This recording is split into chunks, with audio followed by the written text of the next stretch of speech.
Buenos días a todos y a todas. Eh, Estamos ya en la sexta unidad, los fenómenos jurídicos y la sociología del derecho, de la asignatura Sociología del Derecho.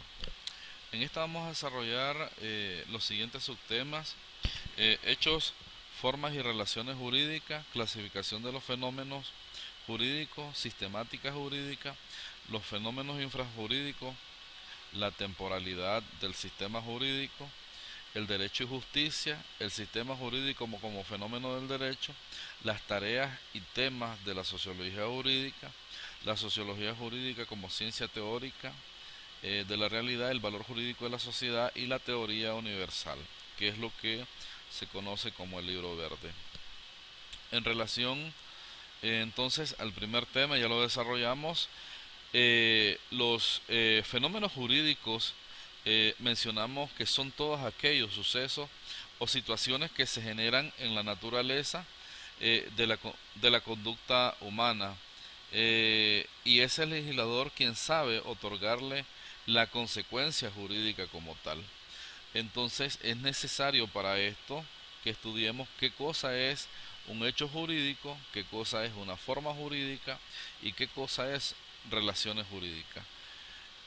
El hecho jurídico son hechos relevantes al derecho y esos hechos producen efectos jurídicos.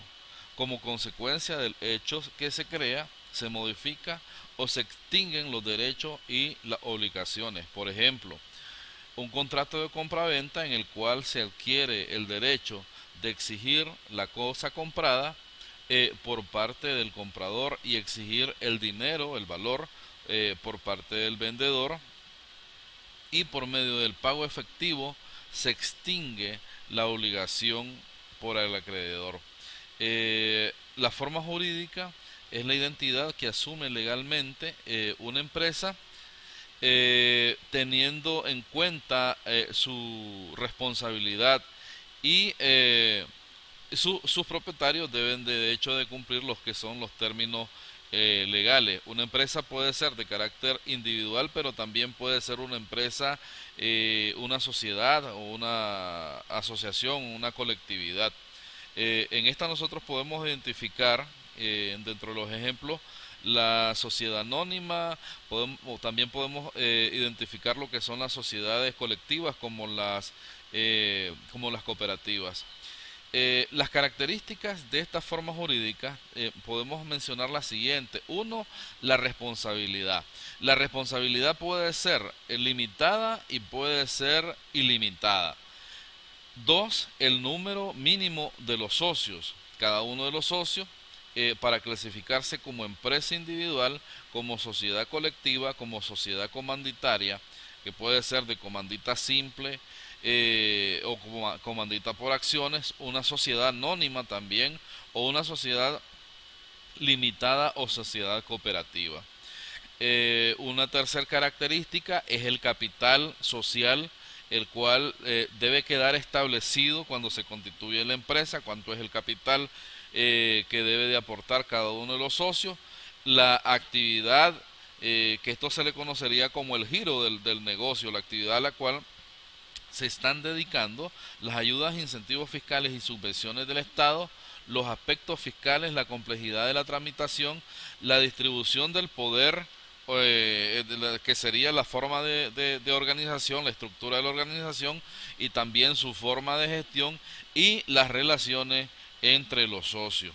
Que eso de hecho en los documentos que se hacen pues quedan establecidos en el acta de constitución, en los estatutos, etcétera.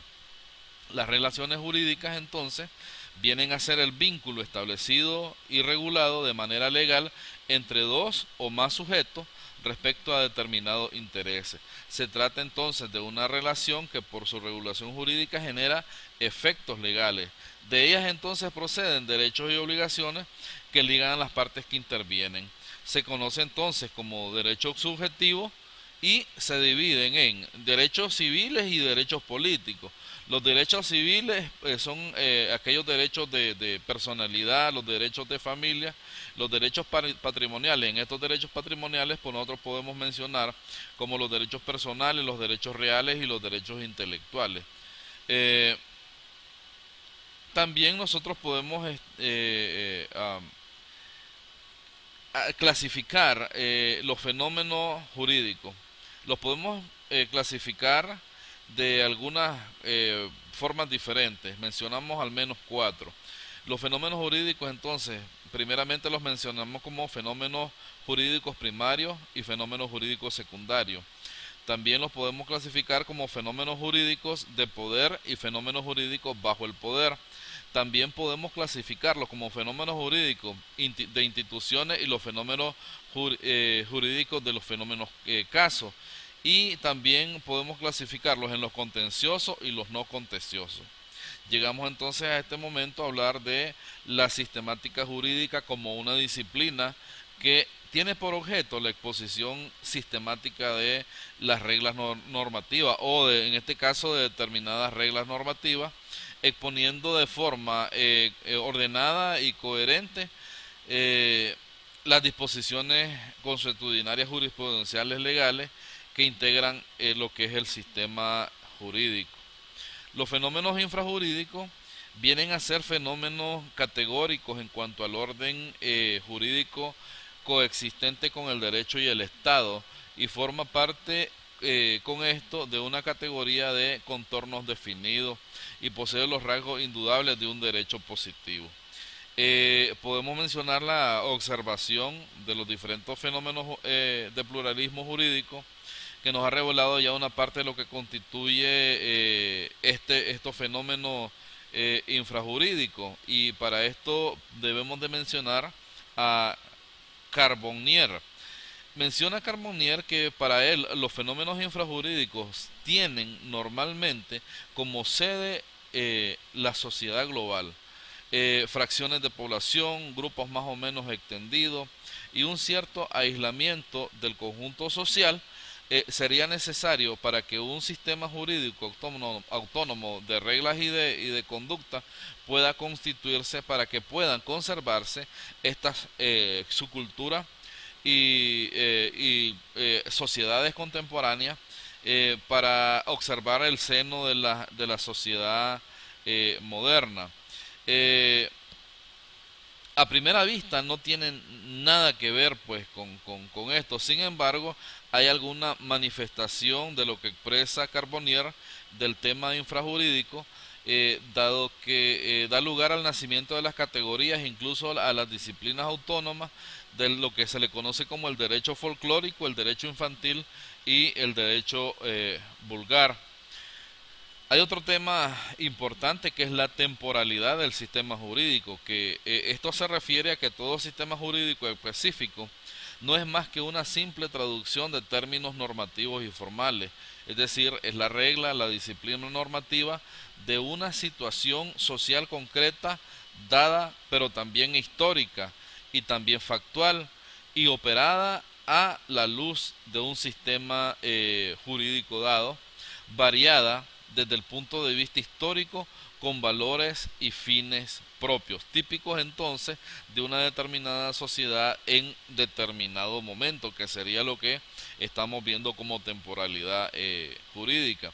Del mismo modo entonces que el factor normativo o el factor formal es racional, los elementos que hemos estado hablando, factuales y axiológicos, son problemáticos. En este sentido, todo lo que es el sistema jurídico es parte de la problemática racional y de lo que se le conoce como el racionalismo problemático. Precisamente es esto lo que forma el nexo dialéctico entre lo que es el hecho, la norma y el valor, donde se halla verdaderamente la razón de la complejidad de la bipolaridad y el carácter propio de todo sistema jurídico.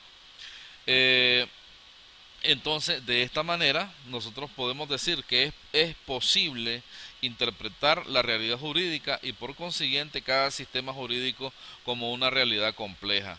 Eh, debemos nosotros también hablar del derecho y la justicia.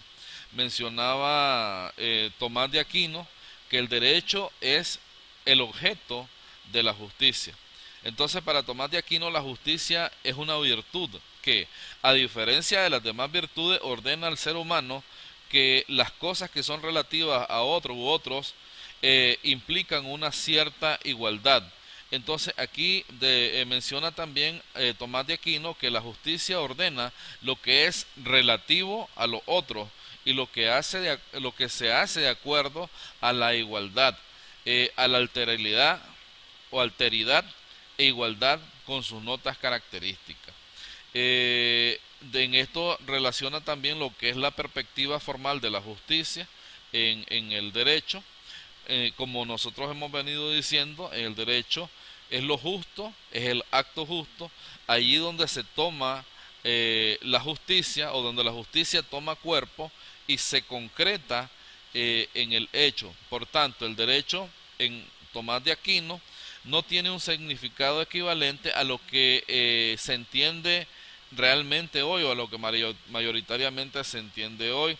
Esto es como conjunto de normas jurídicas y más específicamente como conjunto de leyes, sino lo concreto y justo sea la decisión justa. En este caso menciona Santo Tomás de Aquino que las leyes forman parte del proceso creativo de lo concreto y es lo concreto lo que constituye lo que vimos en cierta clase, el ius, que sería en este ius el derecho.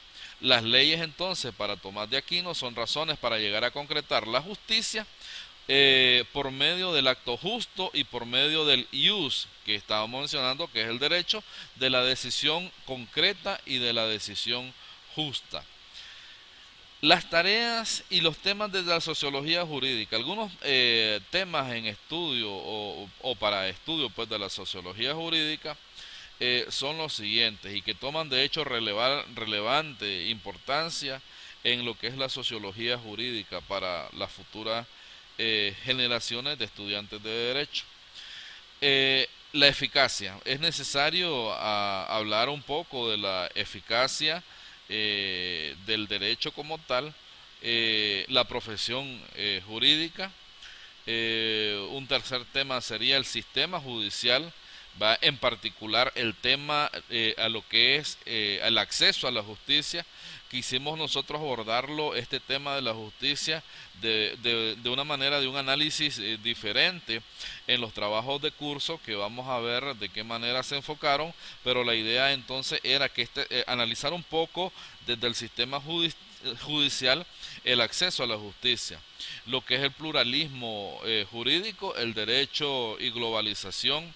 Debemos nosotros también como tema y tarea de la sociología el multiculturalismo, las funciones sociales del derecho, el derecho y los movimientos sociales, que esto se dirige a lo que es el cambio social, el derecho de interés público, pero también en los últimos meses nosotros nos hemos dado cuenta de que también una tarea que debe ser ya sujeta de estudio del derecho es el derecho y los efectos de las pandemias o las pandemias como tal. Por ejemplo, esta última pandemia que actualmente estamos nosotros viviendo hoy provoca que se aumente lo que se le conoce como el teletrabajo. Entonces el derecho tiene que estar inmiscuido cómo regular el teletrabajo, cómo se van a dar las relaciones laborales en el teletrabajo. Eh, la sociología jurídica entonces como ciencia jurídica o como ciencia teórica de la realidad, podemos nosotros aquí analizar un poco que la sociología del derecho como teoría externa del derecho, no interna dentro del derecho, porque acuérdense que la parte interna está conformada por una cantidad de normas ya establecidas.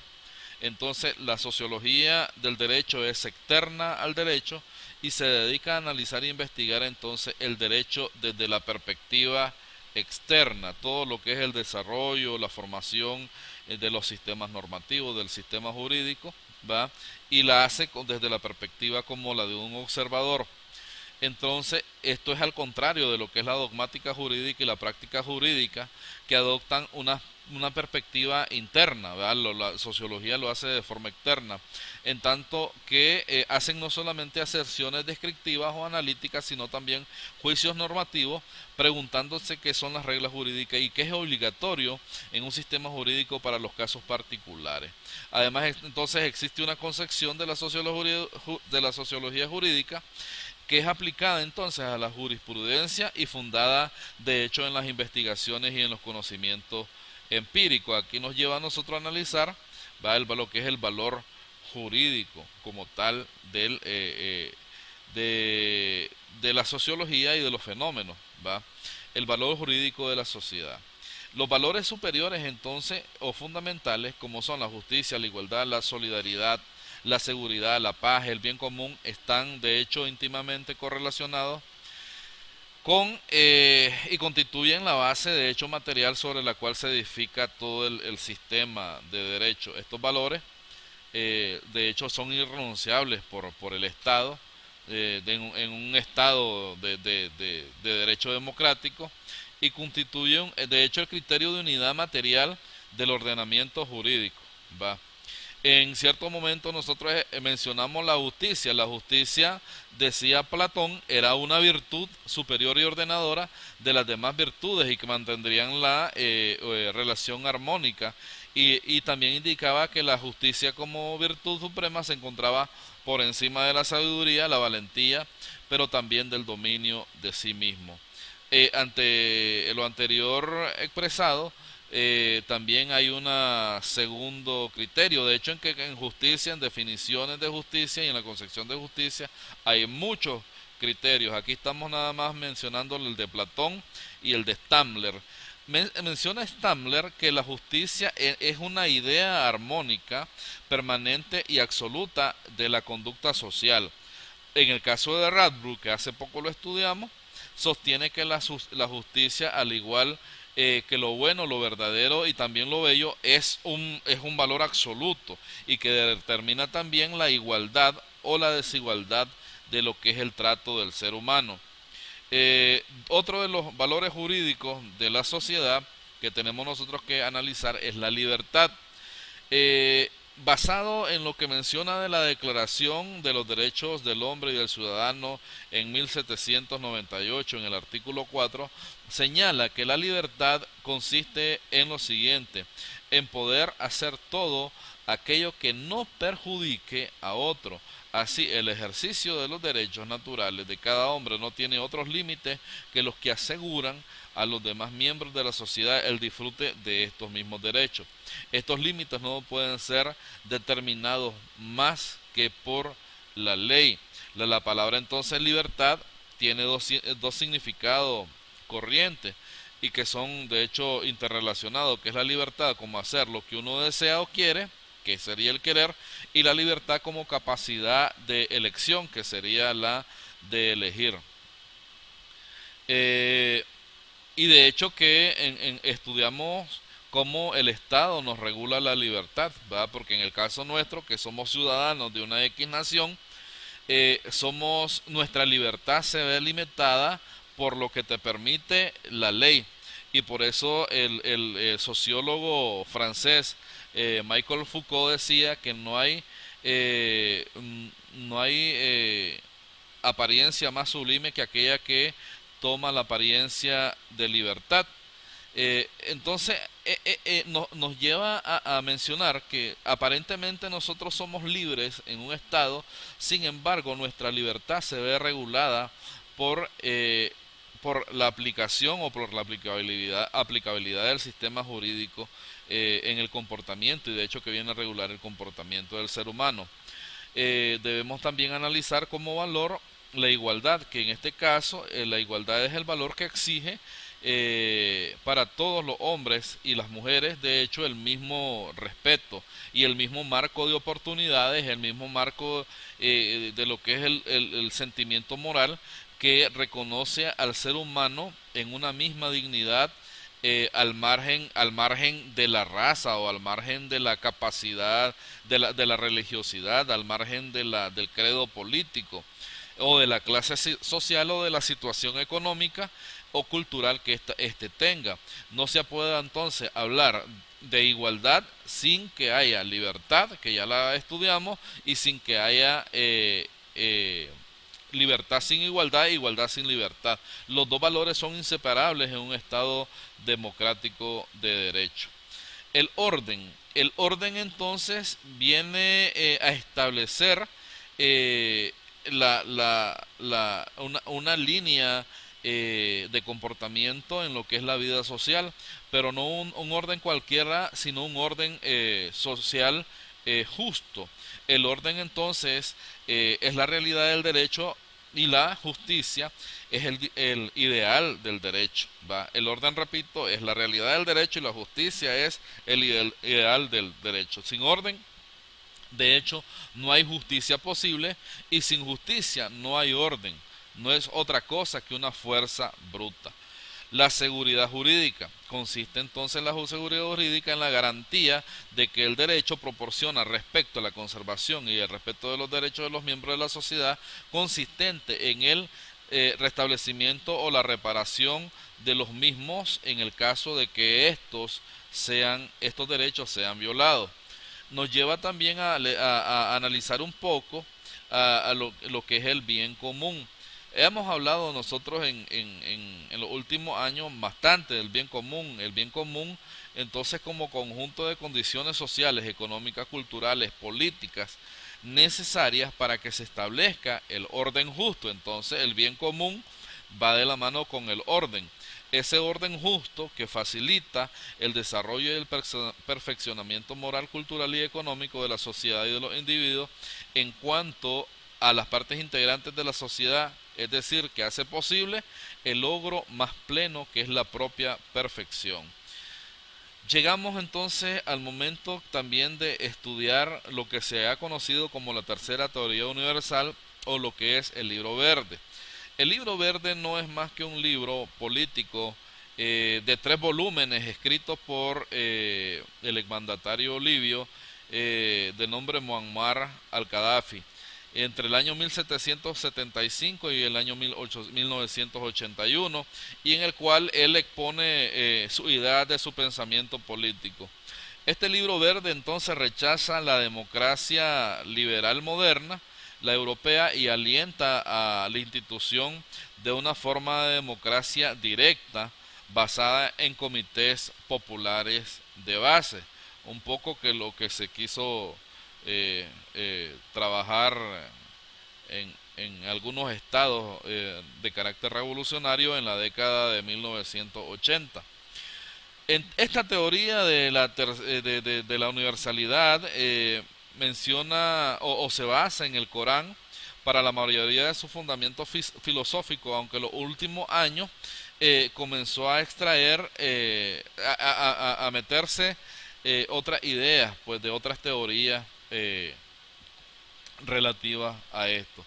La ley entonces de la sociedad en esta teoría no puede depender de la situación política y debe basarse, dice esta teoría, en la costumbre y en la religión.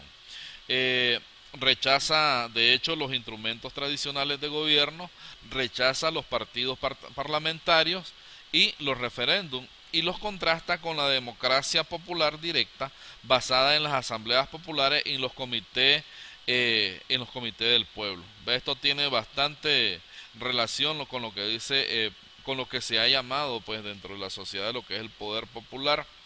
En este caso, el Congreso General del Pueblo tiene una ley, solo tiene en cuenta las cuestiones que fueron discutidas y propuestas en el orden del día de la Asamblea Popular de Base, uniendo a toda la población que tiene capacidad para hacerlo, que en este caso sería la capacidad que nos permite la ley, es para los adultos. Todos los que tienen esa edad son los que participan de esas asambleas populares. Eso sería básicamente la conceptualización de lo que es la tercera teoría universal o la teoría del libro verde. Quiero agradecer entonces a todos ustedes por la oportunidad que nos han permitido de conducir y facilitar este curso de sociología jurídica. Esperamos haberlo hecho de la mejor manera y que podamos ir desarrollando con ustedes otras temáticas. Muchas gracias y que Dios los bendiga.